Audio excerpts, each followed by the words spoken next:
வணக்கம். இன்னைக்கு நாம பார்க்க போற ஒரு விஷயம் ரொம்பவே ஆழமானது. நீங்க எங்ககிட்ட பகிர்ந்துகிட்ட குறிப்புகள்ல ஒரு கேள்வி இருக்கு. பெண் ஏன் சக்தியின் வடிவம்? ஆமா, இது முதல் முறையா கேட்கும்போது ஏதோ ஆன்மீகம் சம்பந்தப்பட்ட கேள்வி மாதிரி தோணலாம். ஆனா அது மட்டும் இல்ல, இதுக்கு பின்னாடி ஒரு வலுவான அறிவியல் பார்வையும் இருக்குன்னு இந்த குறிப்புகள் சொல்லுது. அதுதான் இங்க ரொம்ப சுவாரஸ்யமான விஷயமே. கரெக்ட். பல நூற்றாண்டுகளுக்கு முன்னாடி இருந்த தமிழ் சித்தர்களோட மறைபொருள் ஞானம் ஒரு பக்கம், இன்னொரு பக்கம் இன்னைக்கு இருக்கிற நவீன அறிவியலோட தர்க்க ரீதியான உண்மைகள். ஆமா, சம்பந்தமே இல்லாத மாதிரி தெளிகிற இந்த ரெண்டையும் தான் நாம இன்னைக்கு இணைச்சு பார்க்க போறோம். சரி, வாங்க இதுக்குள்ள இன்னும் ஆழமா போய் பார்க்கலாம். நம்மளோட நோக்கம் என்னன்னா, இந்த ரெண்டு விண்ணு பார்வைகளும் எப்படி ஒரே புள்ளியில, அதாவது பெண்மை ஒரு பேராற்றல்ங்கிற கருத்துல வந்து சேருதுன்னு ஆராயிருதுதான். அருமை. முதல்ல சக்திங்கிற வார்த்தையில இருந்தே ஆரம்பிக்கலாமா? இந்த குறிப்புகள்ல சக்திங்கிறது வெறும் அடையாளம் இல்ல, அது பிரபஞ்ச ஆற்றலோட நேரடி வெளிப்பாடுன்னு சொல்லப்படுது. நிச்சயமா, இதுதான் இந்த விவாதத்தோட அடித்தளமே. ஆன்மீக பார்வையில சக்திங்கிறது வந்து இயக்கம். இயக்கம்னா கொஞ்சம் விளக்கமா சொல்லுங்களேன். அதாவது இந்த பிரபஞ்சத்துல அசைஞ்சுகிட்டு இருக்கிற, மாறிக்கிட்டு இருக்கிற எல்லாமே சக்தியோட செயல்பாடுதான். ஓ, உதாரணத்துக்கு ஒரு விதை செடியா முளைக்கிறது மாதிரி. கரெக்ட். ஒரு மேகம் மழையா பொழியறது, ஒரு நட்சத்திரம் எரிஞ்சு ஒளி கொடுக்கிறது, இது எல்லாத்துக்கும் பின்னாடியும் ஒரு இயக்க ஆற்றல் இருக்கு இல்லையா? ஆமா. அந்த இயக்கத்தோட ஒரு மொத்த உருவமாதான் பெண்மை பார்க்கப்படுது. இங்கதான் விஷயம் ரொம்ப ஆழமா போகுது. படைத்தல், பேண்டுதல், இந்த ரெண்டு பிரதான ஆற்றல்களும் பெண்ணோட வழியாதான் வெளிப்படுதுன்னு உங்க குறிப்புகள் சொல்லுது. ஆமா, ஒரு சின்ன கருவை கண், காது, மூக்கு, இதயம்னு ஒரு முழுமையான உயிரா மாத்துற அந்த மகா ஆற்றல், அதுதான் அவள ஒரு ஆக்கப்பூர்வமான விசை, அதாவது ஒரு கிரியேட்டிவ் ஃபோர்ஸ்னு சொல்ல வைக்குது. அப்படிதானே? மிகச்சரி. நீங்க சொல்ற அந்த ஆக்கப்பூர்வமான விசைங்கிறது ஏதோ இல்லாததுல இருந்து ஒன்ன உருவாக்குறது. அப்போ பெண்ணோட கருப்பைங்கிறது வெறுமன ஒரு உடல் உறுப்பு இல்லையா? இல்லவே இல்ல. அது வந்து ஒரு பிரபஞ்ச தொழிற்சாலை மாதிரி. அந்த இடத்துலதான் கண்ணுக்கு தெரியாத ஆற்றல் கண்ணுக்கு தெரியற ஒரு பொருளா மாறுது. உயிர் வந்து ஒரு வடிவமா மாறுது. இந்த பிரம்மாண்டான மாற்றத்தை நிகழ்த்துற ஆற்றல் அவளுக்குள்ள இயல்பாவே இருக்கு. ஆமா, அதனாலதான் அவ சக்தியோட வடிவமா பார்க்கப்படுறா. சரி, இப்போ பல நூற்றாண்டுகளுக்கு முன்னாடி வாழ்ந்த சித்தர்கள் பக்கம் வருவோம். அவங்க பெண்மையை எப்படி பார்த்தாங்க? அவங்க பார்வை இன்னும் நுட்பமானது, இன்னும் ஆழமானது.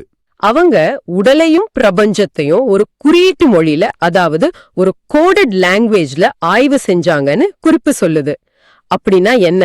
அதாவது அவங்க பார்க்கிற ஒவ்வொரு விஷயத்துக்கும் ஒரு வெளிப்படையான அர்த்தம் இருக்கும், அதுக்குள்ள ஒரு மறைமுகமான சூட்சும அர்த்தமும் இருக்கும்.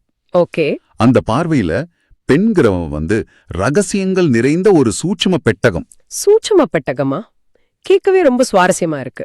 ஆமா, அவங்க பெண்ணோட உடலை வெறும் உடற்கூறு ரீதியா பார்க்கல, அதுக்கு பதிலா பிரபஞ்சத்தோட ஆதிசக்தி இயங்குற ஒரு மையமாவே பார்த்தாங்க.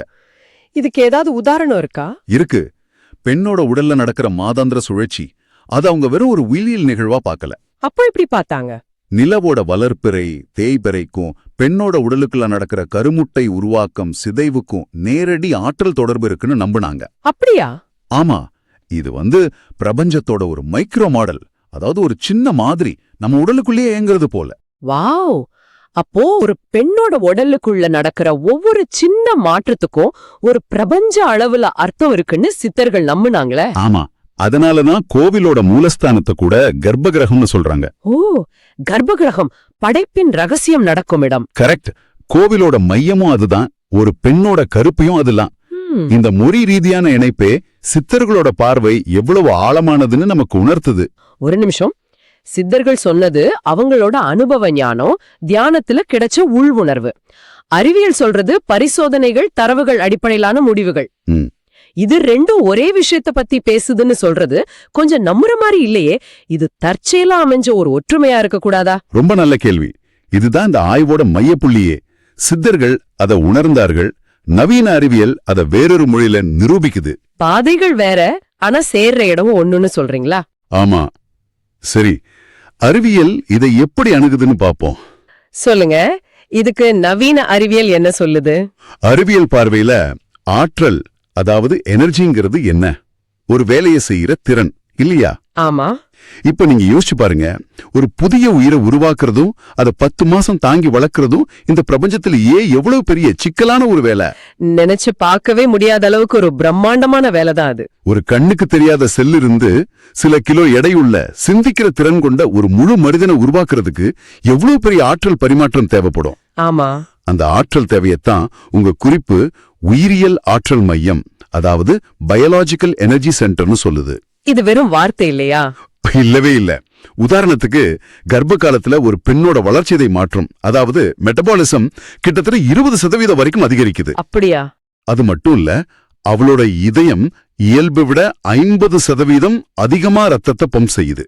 இது ஒரு புது தொழிற்சாலையை இயக்கிறதுக்கு தேவையான கூடுதல் ஆற்றல் மாதிரி. வாவ். அறிவியல் இத புள்ளி விவரங்களா காட்டுது. சித்தர்கள் இதை ஞான திருஷ்டியில பார்த்தாங்க. அவ்வளவுதான் வித்தியாசம். அப்போ சித்தர்கள் ஆன்மீக மொழியில ஆதிசக்தின்னு சொன்னதும், அறிவியல் தர்க்க மொழியில பயோலாஜிக்கல் எனர்ஜின்னு சொல்றதும் ஒண்ணுதான். ஆமா, வார்த்தைகள் தான் வேற, ஆனா சுட்டி காட்டப்படுற உண்மை ஒண்ணுதான். இது நிஜமாவே ஒரு ஆச்சரியமான இணைப்பு. சொல்லப்போனா அறிவியல் சித்தர்களோட ஞானத்தை உறுதிப்படுத்துது. ஒரு உயிரை உருவாக்குறதுங்கிறது ஒரு பெரிய ப்ராஜெக்ட் மாதிரி. ஆனா இதுக்கு எந்த டெக்னிக்கல் டிராயிங்கும் கிடையாது, யூசர் மேனுவலும் கிடையாது. எல்லாமே உள்ளுணர்வா இயற்கையா நடக்குது. ஆமா, உள்ளுக்குள்ளேயே அமைஞ்ச ஒரு மென்பொருள், ஒரு சாஃப்ட்வேர் மூலமா நடக்குது. அந்த மென்பொருளுக்கு சித்தர்கள் வச்ச பேர் தான் சக்தி. நீங்க சொல்றது ஒரு வகையில சரி. ஆனா அறிவியல் எப்படி நடக்குதுன்னு விளக்குது. ஹார்மோன் மாற்றங்கள், செல் பெரிதல்னு. கரெக்ட். அறிவியல் செயல்முறையை விளக்குது. சித்தர்கள் ஏன் நடக்குது, அதுக்கு பிரபஞ்ச அளவுல என்ன அர்த்தம்னு தேர்றாங்க. அப்போ ஒன்னு புறத்த ஆராயுது, இன்னொன்னு அகத்த ஆராயுது. ஆமா, ஆனா 2 பேருமே பெண்ணுக்குள்ள இருக்கிற அந்த அளப்பரிய ஆற்றலை ஏத்துக்கிறாங்க. அந்த புள்ளியில தான் ரெண்டும் இணையுது. அப்போ இதோட ஒட்டுமொத்த அர்த்தம் என்ன? பெண்மைய சக்தியா பாக்குறது ஒரு காலாவதியான சடங்கு இல்ல. இல்லவே இல்ல. அது காலத்தை வென்ற ஒரு மெய்ஞானம். இது வெறும் நம்பிக்கை இல்ல, இதுக்கு பின்னாடி ஒரு தத்துவமும் இருக்கு, அறிவியலும் இருக்கு. சரி, இப்போ நம்ம ஆரம்பத்துல பேசின அந்த சமூக முரண்பாட்டுக்கு வருவோம். ஆமா, அது ரொம்ப முக்கியமான புள்ளி. சித்தர்களும் சரி, அறிவியலும் சரி, ஒரு பெண்ணோட பேராற்றலை இவ்வளவு தெளிவா அங்கீகரிக்கும் போது நம்ம சமூகம் அவளை போற்றுவதிலும் அவளுக்குரிய மரியாதையை அறிப்பதிலும் இன்னும் ஏன் தயங்கணும்? இந்த கேள்விதான் உங்க குறிப்புல மிக தெளிவா கேட்கப்படுது. இந்த ஞானம் புத்தகத்துல மட்டும் இருந்து என்ன பிரயோஜனம்? நிஜம்தான். அவளை வெறும் போக பொருளாகவோ இல்லனா குடும்ப வேலைகளை செய்யற ஒரு யந்திரமாகவோ பாக்குற மனநிலை இன்னும் சமூகத்துல இருக்கு. ஆமா, ஆனா நாம இப்ப பேசின மாதிரி அவ ஒரு ஆக்கப்பூர்வமான விசை, ஒரு உயிரியல் ஆற்றல் மையம். இந்த புரிதல் நமக்குள்ள ஆழமா பதிஞ்சா அவளை நம்ம அணுகிற விதமே மொத்தமா மாறிடும் இல்லையா? நிச்சயமா. அந்த புரிதல் வெறும் மரியாதையோடு நின்னுடக்கூடாது. அது அவளுக்கான வாய்ப்புகளா மாறணும். ஆமா, அவளுக்கான சுதந்திரமா, அவளோட முடிவுகளுக்கு கொடுக்கப்படுற மதிப்பா மாறணும்.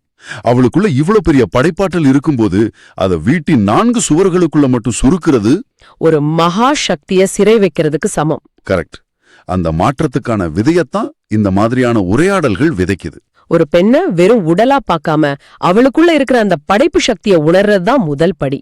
ஆமா, அந்த படைப்பு சக்திங்கிறது குழந்தை பெத்துக்கிறதுல மட்டும் இல்ல, அது அவளோட ஒவ்வொரு செயலிலும் வெளிப்பட நாம வாய்ப்பு கொடுக்கணும். சுருக்கமா சொல்லணும்னா, இன்னைக்கு நம்ம விவாதம் பெண்மையை ஆன்மீகம் அறிவியல்னு 2 ஜன்னல்கள் வழியா பார்த்து அதோட உன்னதத்தை நமக்கு விளக்கியிருக்கு. ஆமா, சித்தர்கள் அவங்களோட உள் உணர்வுல கண்ட சூக்ஷ்மமும், அறிவியல் அதோட கருவிகள் மூலமா கண்ட உண்மையும் ஒரே நேர்கோட்டுல சந்திக்கிற ஒரு அற்புதமான புள்ளியை இது நமக்கு காட்டியிருக்கு. சரி, நாம இன்னைக்கு படைப்போட ஆற்றலை பத்தி பேசணும்.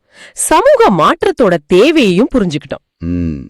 ஆனா இத ஒருபடி மேல சிந்திச்சு பார்த்தா நீங்க கேட்க வேண்டிய ஒரு கடைசி கேள்வி இருக்கு. சொல்லுங்க. பெண்ணுகிட்ட இருக்கிற இந்த ஆக்கப்பூர்வமான விஷயங்கிறது வெறும் உயிர்களை உருவாக்குற உயிரியல் நிடர்வோட முடிஞ்சிடுதா? இல்ல, சமூகத்தோட ஒவ்வொரு தளத்திலையும் கலை, அறிவியல், தலைமைத்துவம்னு எல்லாத்திலையும் புதிய சிந்தனைகளையும் புதிய மாற்றங்களையும் உருவாக்குற ஒரு பேராற்றலான்னு அது வெளிப்படணுமா? இது நீங்க ஆழமா சிந்திக்க வேண்டிய ஒரு விஷயம்.